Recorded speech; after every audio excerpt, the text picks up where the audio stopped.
ఆ తండ్రి చాలా తెలివైనవాడు.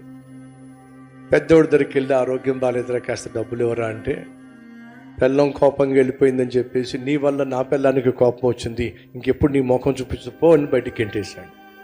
రెండో వాడి దగ్గరికి వచ్చి నాకు మోకాలు నొప్పులు వచ్చినాయిరా కాస్త ట్రీట్మెంట్ చేయించరా డబ్బులు కావాలి అంటే, నాకు ఉన్న ఖర్చులకే నా డబ్బులు సరిపోవట్లేదు, నీ ట్రీట్మెంట్ నేనేం చేస్తాను, పో బయటకని గెంటేశాడు. కూతురు దగ్గరకు వచ్చి అమ్మా నాకు ఆరోగ్యం బాగాలేదు తల్లి అని చెప్పంటే, నాన్న ఇప్పుడు నీకు వచ్చిన కష్టం ఏమిటి? ఏం లేదమ్మా, ఈ ట్రీట్మెంట్కి కాస్త డబ్బులు కావాల్సి వస్తుంది, ఏదైనా సహాయం చేస్తావా?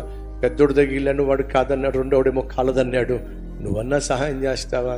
నాన్న నీకు కాకపోతే ఇంకెవరికి సహాయం చేస్తాను.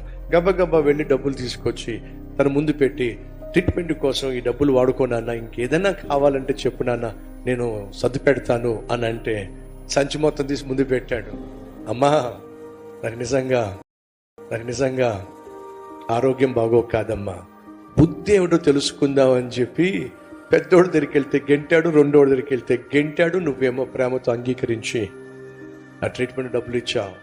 మా బ్యాంక్లో చాలా బ్యాలెన్స్ మిగిలిపోయిందమ్మా, ఎప్పుడేమైపోతుందో నాకు తెలియదు కాబట్టి ఈ సంచి నిండా లక్షల రూపాయలు, కోట్ల రూపాయలు తీసుకొచ్చానమ్మా.